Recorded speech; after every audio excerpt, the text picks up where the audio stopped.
আজকের বিষয় গোসল। গোসল বুঝেন? গোসল গোসল দুই প্রকার। একটা তো সচরাচর যা গোসল আমরা প্রতিদিন করি, আর একটা ফরজ গোসল। ওজু শেখা হয়েছে, এখনো গোসল শেখা হয়নি। কারণ ধীরে ধীরে আমরা কোরআনের দিকে আগাচ্ছি। যে জিনিসগুলো আগে দরকার সেইগুলো আগে শেখার দরকার আছে। পাক না পাক এগুলো বোঝার দরকার আছে। ফরজ, সুন্নত, ওয়াজিব, মুস্তাহাব, নফল এগুলো আমি এখন কিছু বলছি না। আমি যা কিছু এখানে বলছি বর্তমানে এতদিন যা বলে এসেছি এগুলো প্র্যাকটিক্যাল ট্রেনিংয়ের উপরে চলছে। আর যখন কোনো মানুষ প্র্যাকটিক্যাল ট্রেনিংয়ে এসে যাবে ওর মধ্যে সমস্ত ফরজ, ওয়াজিব, সুন্নত, মুস্তাহাব, নফল সব ঢুকে দিচ্ছে।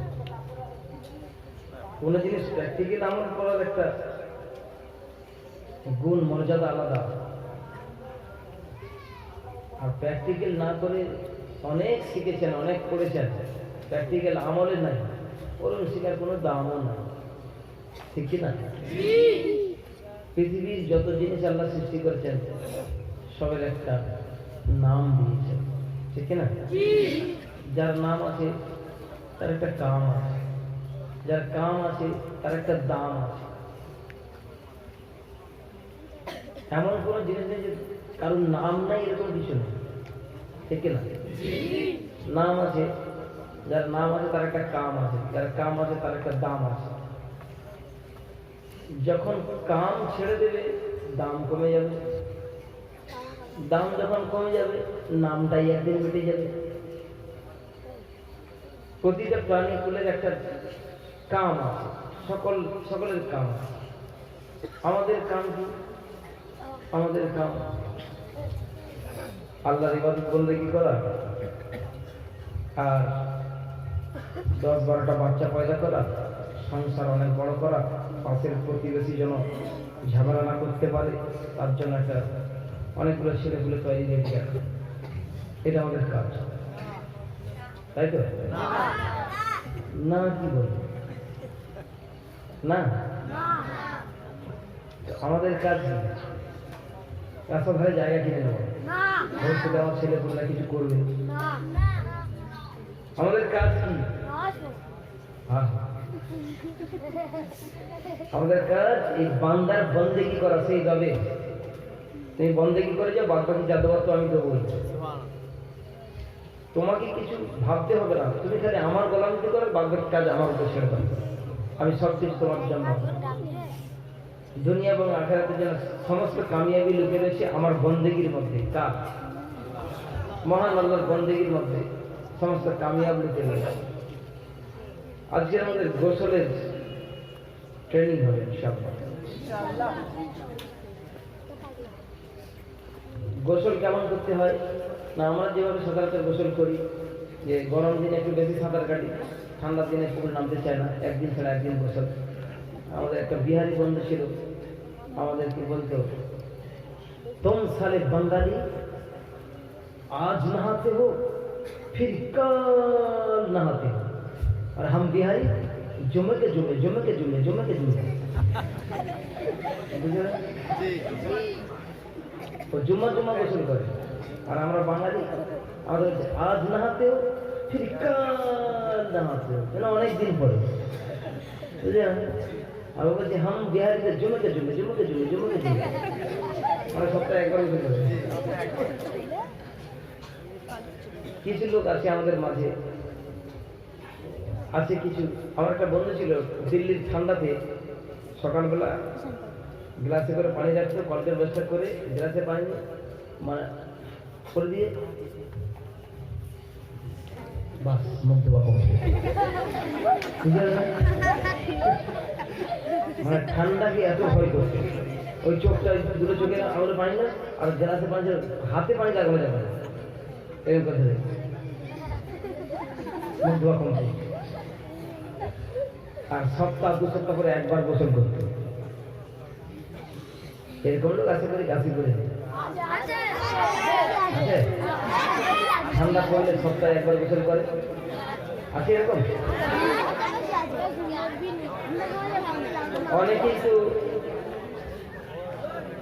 অনেকে গোসল করে আবার লুঙ্গিকে কাঁচা মেরে একদম কেমন সাঁতার কাটতে হয়, মাছ ধরার সময় খালি খেলগুলো দেখবেন না, কাঁচা মেরে জাল ফেলা হচ্ছে একদম পুরো হাঁটু, এমনকি পাছার হাফ সেন্টার খোলা, খালি ওই এমন কাঁচা মেরে যে শুধু ওই নালাটুকু বন্ধ করে দিত বাস, আর দু সাইড করে উঠে, ঠিক কিনা? শুধু ওই নালীটুকু বন্ধ করে দিত, নালীটা দেখে এরকম লোক আছে না? এরকম লোক আছে বাজার। রুইতে যাওয়ার সময় ধান কাটার সময় খালি অবস্থা দেখবেন, অথচ কি বলা হয়েছে, হাঁটুর উপরে কাপড় ওঠা মানে খরচ দ্বারা হয়ে যাবে একটা গুনাহ হবে। আপনি কি চাষ করেন আর কি করেন, এই জন্য লুঙ্গি পরি তো আমরা হাঁটুর নিচে কাপড় আছে, জাল ফেলতে হোক, গোসল করতে হোক, ধান কাটতে হোক, রুইতে গেলে হোক, হাঁটুর নিচে কাপড় রাখতে হবে। হঠাৎ কোনো হুজুর দেখতে তাড়াতাড়ি এরকম টেনে দেবে, হ্যাঁ এরকম না। গোসল করতে সচরাচর গোসল আমরা বেশিরভাগ, আচ্ছা কেউ যদি এখান থেকে শিয়ালদা পর্যন্ত টিকিট কেটে নেয়, দক্ষিণ বারাসাত থেকে শিয়ালদা পর্যন্ত টিকিট কেটে নেয়, তারপরে বারাইপুরে টিকিট কাটার দরকার আছে?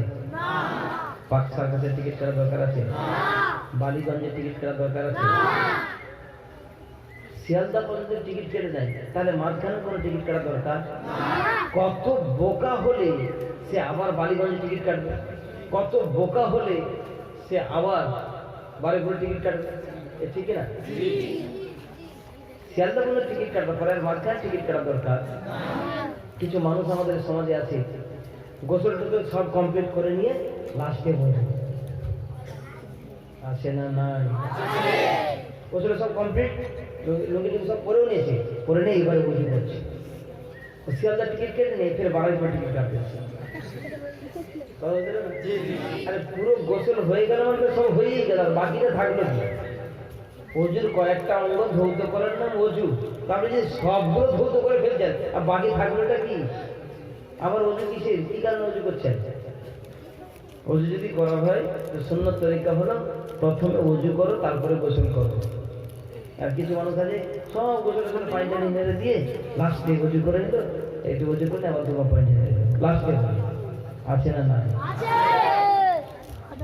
এই মানে হলো শিয়ালদার টিকিট আগে কেটেছে, কেটে ফিরে এত বুদ্ধিমান আবার বারাইপুর টিকিট কেটেছে। কথা বুঝে গেল কি বললাম? এরকম আছে না? নাই।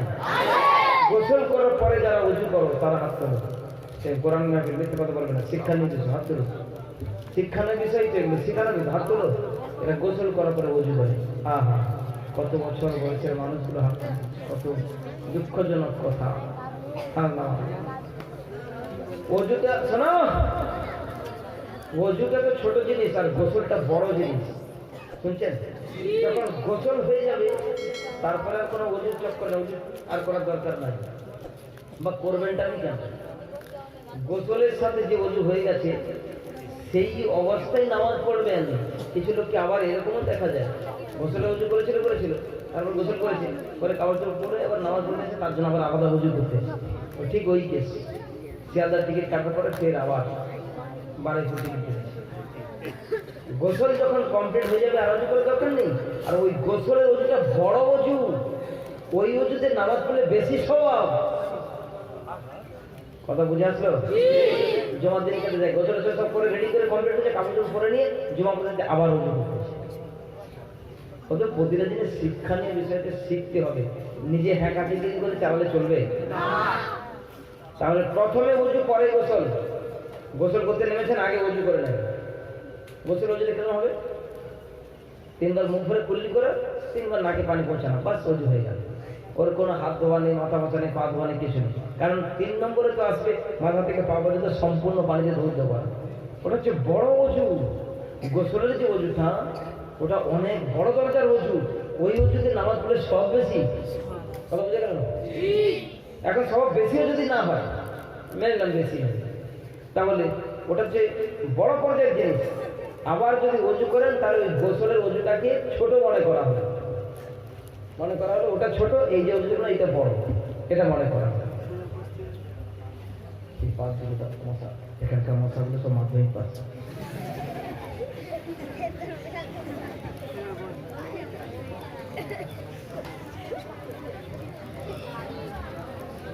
তো গোসল মনোযোগ দেন সকালে, কেউ কথা বলবেন না, শিক্ষা নেবেন। একটা গোসল তো হয় যে আমরা পুকুর থেকে 50 মিটার দূরে গিয়ে কাঁচা মেরে কেরাম করে লাভ মেরে গিয়ে সাঁতার কেটে ডুব মেরে সাবান লাগিয়ে ঘাপ ঘাপ করে চলে গেলাম, গোসল হয়ে গেল। কোনো ওজু নেই, কিছু নেই, যে কাঁচা মেরে পড়ে আর ওজু হচ্ছে কোথায়? ও ঠিক কিনা? ওজু করার সময় কোথায়? গোসলের প্রথম হলো গোসল করার আগে উজু করবেন।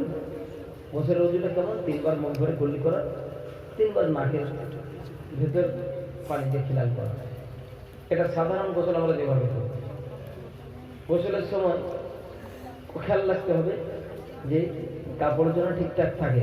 আর যদি গোসলখানা হয় আপনার চতুর্দিক থেকে বন্ধ থাকে, দরজা বন্ধ, গোসলখানা বন্ধ, তাহলে সম্পূর্ণ কাপড় খুলেও গোসল করা যায়, যাচ্ছে।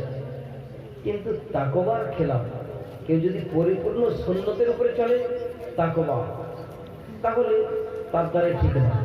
কিন্তু সম্পূর্ণ কাপড় খুলে গোসল করা যাবে গোসলখানা হলে। নাহলে আপনি একটুকু শুনতে মিষ্টি করে মুশকিল হবে। কালকে তাকে বলে স্নান ঘাটে করে খুলে দেবো, গোসল করছে, আমাদের কালিকা বলেছে।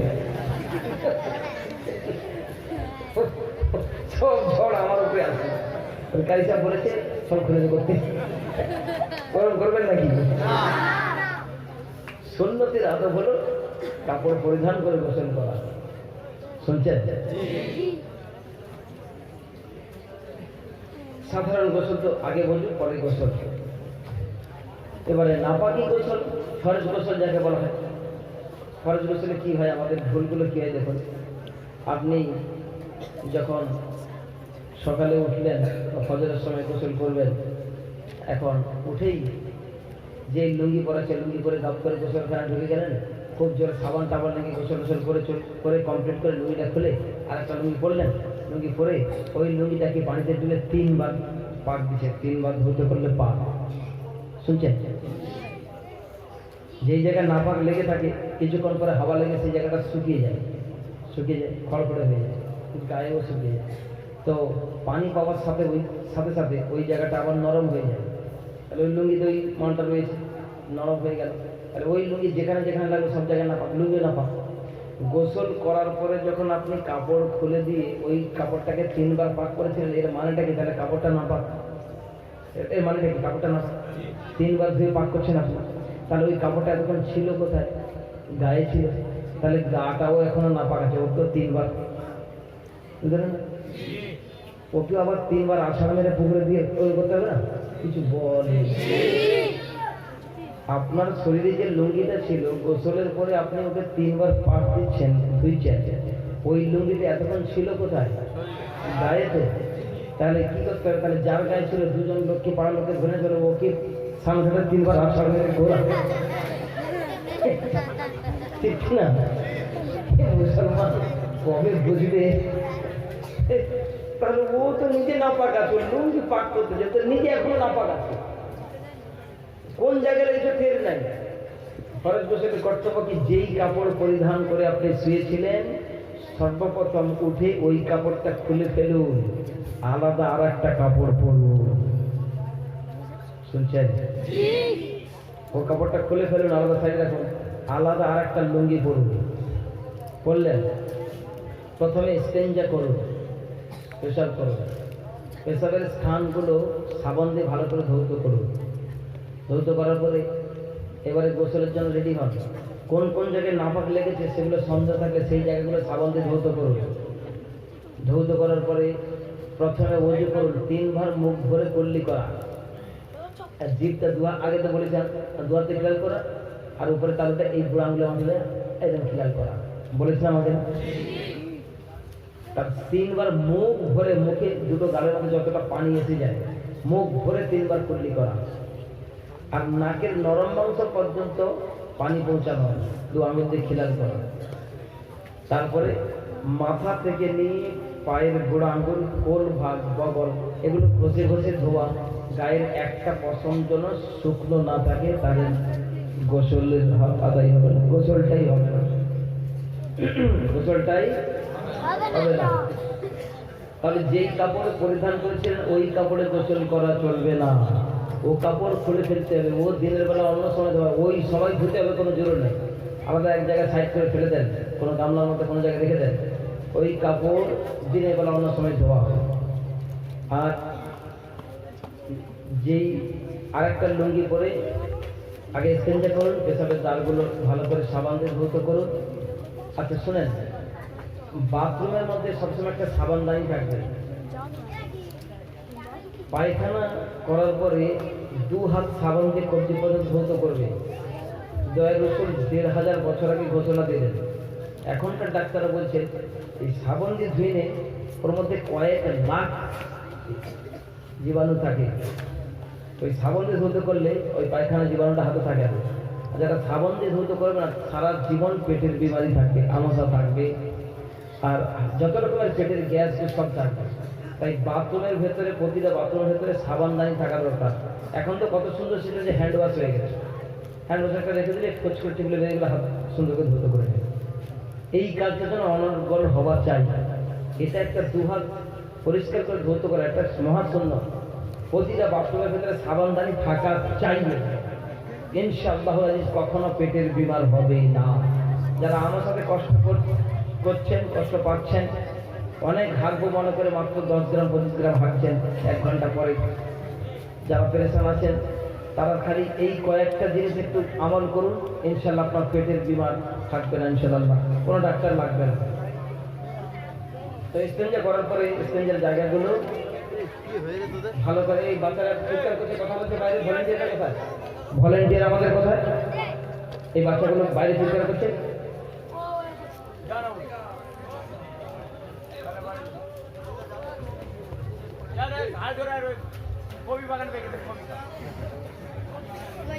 এই কথাগুলো মনোযোগ সহকারে শুনুন।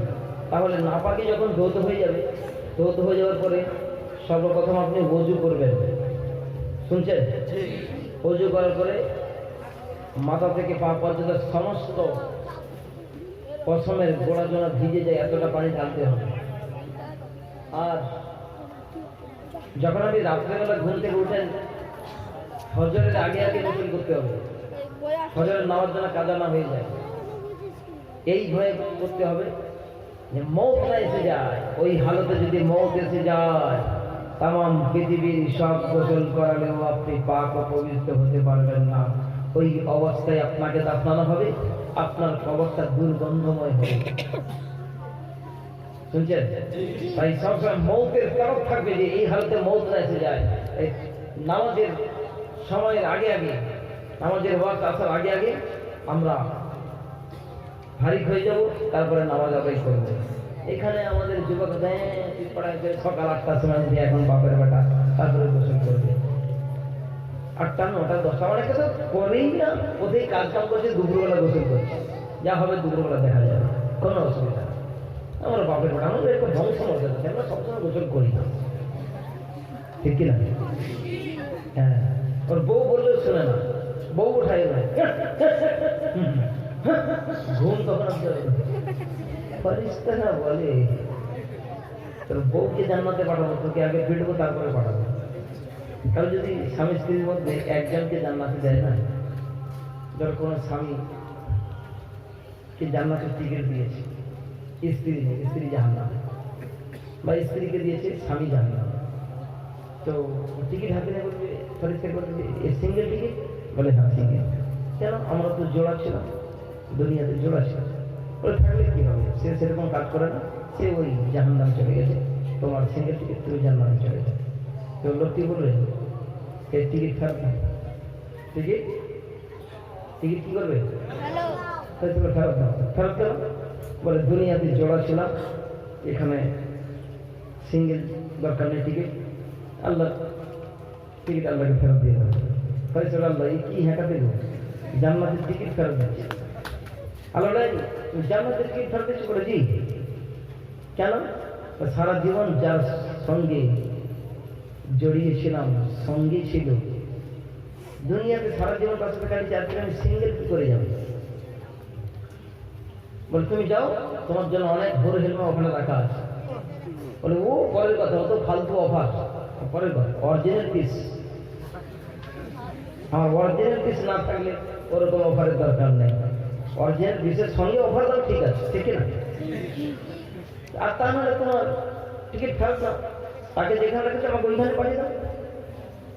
আমরা যেখানে থাকবো জোড়া থাকবো, সিঙ্গেল সিঙ্গেল থাকবো না। শুনছেন? জান্নাতীদের আদর, জান্নাতীদের জিদ আল্লাহ পাক পূরণ করবেন। আমি যখন কাউকে কিছু দিই, আমার শানের খেলাফ যদি তাকে ফেরত দিই, আমি কাউকে ফেরত নিয়ে যা কারোর কাছ থেকে, যা দিই তো দিয়েই দিই। আমি এমন দেনেওয়ালা, কারোর কাছ থেকে কখনো ফেরত নিয়ে, এটা আমার শান মর্যাদা, আমি ফেরত দিতে পারি না। তো লোকটি জান্নাতীতে বলবে, তোমারও শান আর সেই শওকতের কসম, আমিও সারা জীবন যার সাথে কাটিয়েছিলাম, তাকে ছাড়া আমি একা জান্নাতে যাবো না, সিঙ্গেল টিকিটের দরকার নেই, ফেরত করুন। আপনি এক কাজ করুন না, আমাকে তার সাথে পাঠিয়ে দেন, সেখানে থাকবো, জোড়া থাকবো। মহান আল্লাহ বলেন, বাহ কত সুন্দর হেঁকাতে, ঠিক না? মহান আল্লাহ বলেন, আমি আমার জান্নাতীদের কথা কবুল করি, জান্নাতি জোড়া থাকতে চাইছে। আবার মহান আল্লাহ বলে, ও এমন কাজ করেছে, জাহান্নামে নিক্ষেপ করা হয়েছে, ওকে জান্নাতে দেওয়া হবে না। জান্নাতি আওয়াজ লাগিয়ে বলে, দয়াময় প্রভু গো, তুমি যখন ওকে দেবে না, তো আমাকে জাহান্নামে ফেলতে তোমার অসুবিধে কি? যেখানে থাকবো জোড়া থাকবো, টিকিট ফেরত নিয়ে নাও। আল্লাহ বলেন, যাকে আমি দিই ফেরত নিই না, তবে আমার শানের কসম, কুদরতের কসম, আমার জান্নাতীরা যা আবেদন করে তার আবেদন আমি মঞ্জুর করে নি। যাও যাও যাও, তোমার হেকাতের কারণে আমি মহান আল্লাহ খুশি হয়ে তোমার স্ত্রীকে তোমার সঙ্গে আমার জান্নাতের দ্বার খুলে দিলাম। কিন্তু তার আগে তো শেখানো হবে, ও তো যখন ওকে পাঠাবে তখন, কিন্তু তার আগে তো শিক্ষাও দেখেন, শিক্ষাও করে তার আগে, ও তো পরে যখন যাবে নিয়ে যাবে, আল্লাহ তো জানে যে ও জিদ করবে, আল্লাহ তো জানে না। তার আগে কি করে, যার যে ছিল মাল মশলা, আগে জাহান্নাম থেকে কাবাব, কতক্ষণ করে মানে 12টা হয়ে যাবে। ও যখন ডাকবে তার আগে তো আল্লাহ বলে সাইকেল কাটে বললে মালটা পরে যে স্বামী হেঁকাতেগিরি করবে, একে একবার নালে এর বউ বড় হেঁকাতে আছে, ওকে দিতে হবে, তার আগে মালটাকে পাঠা জাহান্নামে। হেঁকা চলবে তখন ওকে আল্লাহ পাক তার বান্দাকে জান্নাতে দেওয়ার জন্য খালি তলব খুঁজবে, কোনো একটা বাহানা পেয়ে গেলে জান্নাতে। তাই এমন কাজ না করি, নিজে উঠবো, নিজের বাচ্চা কাচ্চাদের ফজরের সময় উঠাবো, স্ত্রীকে উঠাবো, মাকে উঠাবো, আব্বাকে উঠাবো, সন্তানকে উঠাবো, ফজরের সময় সকালে রেডি। আমার ছোট্টবেলাকার কথা বলি, আমার বাড়িতে ফজরের নামাজ কাজা হলে শোনাবো, 40 রাকাত নামাজ, নফল নামাজ পড়তে হবে, কোনো নাস্তা পানি চা পানি কিছু নেই। আগে ফজরের কাজা হলে 40 রাকাত দাঁড়িয়ে পড়ো, না হলে ফাটানোর শেষ থাকবে। ওই 40 রাকাতের ভয় সবাই নামাজ পড়ে, 20 রাকাত নামাজ তারই পড়তে জান খারাপ হয়ে যাবে, 40 রাকাত পড়তে হবে। কথা বুঝতে পারলেন না? মা এত শক্ত ছিল, কঠিন ছিল, একদম রেডি, যার কাজা হয়ে তার এই সাসপেন্ড। তো প্রতিটা মা যদি তার বাচ্চাদের প্রতি সাসপেন্ডটা লাগায়, সব নামাজি হয়ে যাবে। কিন্তু কোনো মা বাপ কখনো বাচ্চাকে এই নিয়ে রাগারাগি করে না যে নামাজ কেন পড়িস না, পিটাই হবে, ধুলাই হবে, ভাত খেতে দেওয়া হবে, এ নেই। টিউশনি কেন পড়তে গেল না, স্কুল কেন গেল না, তার জন্য পিটাই হবে, মার হবে, হয় না? ঠিক কিনা? কি দুনিয়ার আচরণ চিন্তা করে, যার কারণে আল্লাহর জান্নাত যাবে। সেই কাজটা না করলে কেউ একটা না রাগারাগি করছে, না মারপিট করছে, না ভাত বন্ধ করছে, এসব কেন? টিউশন পড়তে না গেলে, স্কুলে না গেলে তার জন্য মারপিট হয়, কান্দের উঠবুস হয়, ভাত বন্ধ করে দেয়, ঠিক কিনা? এইরকম যদি আল্লাহর হুকুমের প্রতি একটু ফলো রাখতো আব্বা মায়েরা, তাহলে কত আল্লাহওয়ালা আমাদের এই গাজীপুর নয়, সারা বাংলা নয়, তামাম দুনিয়াতে জন্ম হয়ে যেত। আসলে আমরাই ঢিলা, আমরা নামাজের ব্যাপারে নিজেরই আপনার বাচ্চাদেরকে আর কি দেবো। নিজে যখন ঠিক থাকবেন, আপনার বাচ্চা অটোমেটিক আপনার নকল করবে, আপনার নকল করবে। আপনি যেরকম আপনার বাচ্চা আপনার নকল করার চেষ্টা করেন। আপনি যদি চা দোকানে মোনাজাত পার্টি হয়ে যান, 2 দিন পরে আপনার বাচ্চা মোনাজাত পার্টি হতে না, বুঝলেন কি বলেন তো? হ্যাঁ, ও বাচ্চাদের উপর মজা। আপনি গানে খেলে ও গানে খাবে, আপনি সিগারেট খেলে কম সময় বিড়ি থেকে শুরু করবে, বলে আজকে আমাদের উদ্বোধনের দিন বিড়ি থেকে শুরু হবে, তাই না? আপনি বাপ যেমন হবেন, মা যেমন হবেন, সন্তান ওই দিকে ছুটবে। আপনি যেমনটা করে ওই নকল করে বাচ্চা ওরা নকল করবে। যাক, আল্লাহ পাক আমাদেরকে সহি বুঝ সহি আমল করার তৌফিক দান করুন। গোসল করতে যাওয়ার আগে বাড়ি থেকে তায়াম্মুম করে নেওয়া, দেওয়ালে তায়াম্মুম করে বার হওয়া, তাহলে জিন্নাতের আসর হবে না, শয়তানি আসর হবে না। নাপাক অবস্থায় শয়তানি আসর হয়। খুলেআম পুকুরে ডুব মেরে গোসল করবেন না, জিন্নাতি আসর হবে। শিরা উপশিরার মধ্যে ঢুকে যেতে পারে সরঙ্গা দিয়ে, লজ্জাস্থান দিয়ে। আর আপনার একটার পর একটা বিমার দিলে তাম পৃথিবীর কোনো ডাক্তার ঠিক করতে পারবে না। সব থেকে ভালো জিন্নাতের কথা শুনিস না, যে নামাজ পড়ে, পরেশগার মুত্তাকি, তাহাজ্জুদ পড়ে, জিকির করে, ইস্তেগফার করে। আমার একটা ভালো জিন্নাত রাত্রেবেলা তাহাজ্জুদের নামাজ পড়তে যাচ্ছে, আর গিয়ে দেখে মসজিদের গেটে একজন শুয়ে আছে লম্বা হয়ে। আমরা মানুষেরা কি করবো, হয় তার পায়ের দিক থেকে ডিঙ্গিয়ে যাবো, তা না হলে তাকে উঠাবো। সে যদি না উঠে তো পায়ের দিক থেকে ডিঙ্গিয়ে চলে যাবো, তাই না? এটা মানুষের কর্তব্য। কিন্তু একটা ভালো পরেশগার মুত্তাকি জিন্নাত, মানে নামাজি পরেশগার মুত্তাকি, কোনো নামাজ কাজা নেই, রোজা হজ যাকাত সব করেছে, ভালো জিন্নাত একটা তাহাজ্জুদের নামাজ পড়তে যাচ্ছে, মসজিদে গেলে লম্বা হয়ে শুয়ে আছে। ওর ভালো জিন্নাতের ব্যাপারটা শোনাবো। ও তেড়াম করে এক শট মারবে, লাভ মেরে ওকে ফেলে দেখে ও তাহাজ্জুদ পড়বে। এটা হলো সব থেকে ভালো পরেশগার মুত্তাকি জিনের কাজ। খারাপগুলো কি চিন্তা করো না,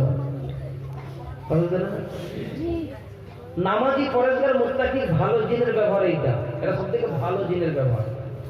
খারাপগুলোর কি হবে আবার আপনি চিন্তা করুন। তাই যখন আপনি নাপাক হালতে থাকবেন, যখন আপনি বাড়ির বাইরে যাবেন, তো তায়াম্মুম করে নেওয়া, দেওয়ালে হাত লাগিয়ে, এই দেখেন আমাদেরকে দেখেন কদম টানা, দেখছেন? এই দেখছেন, এই দেখেন, বাস কমপ্লিট। এর থেকে সহজ আর কিছু নেই, মনে থাকবে।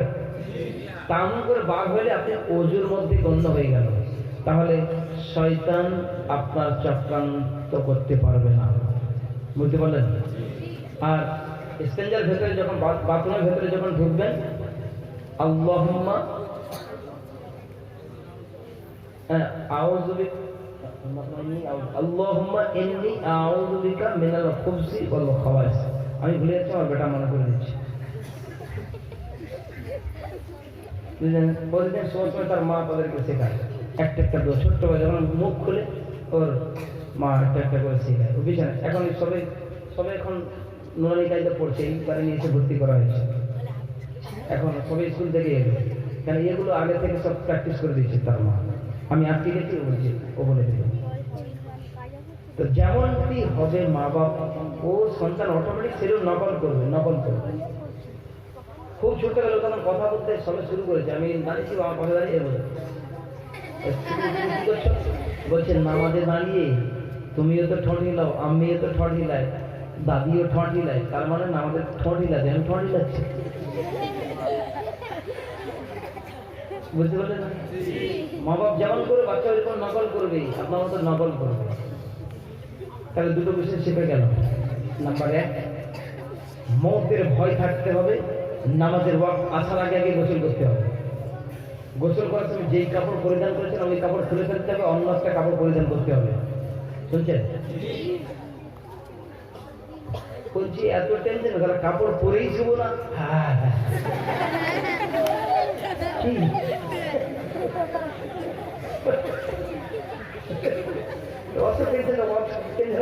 তাই তো নাকি? না, কাপড় পরে বিছানায় যাবার আগে ওযু করে ঘুমোতে যাবে। শুনছেন? নেক আওলাদ, নেক রূহ আল্লাহ আপনাকে দান করবেন। ওযু করে যাবে, ঘুমোবে। ঘুম ধরে গেলে ওযু ভেঙে যাবে। উঠে সর্বপ্রথম আগে তায়াম্মুম করবেন, তারপরে বাথরুমে যাবেন, যেখানে না পারলে সেখানে ধৌত করবেন, তারপরে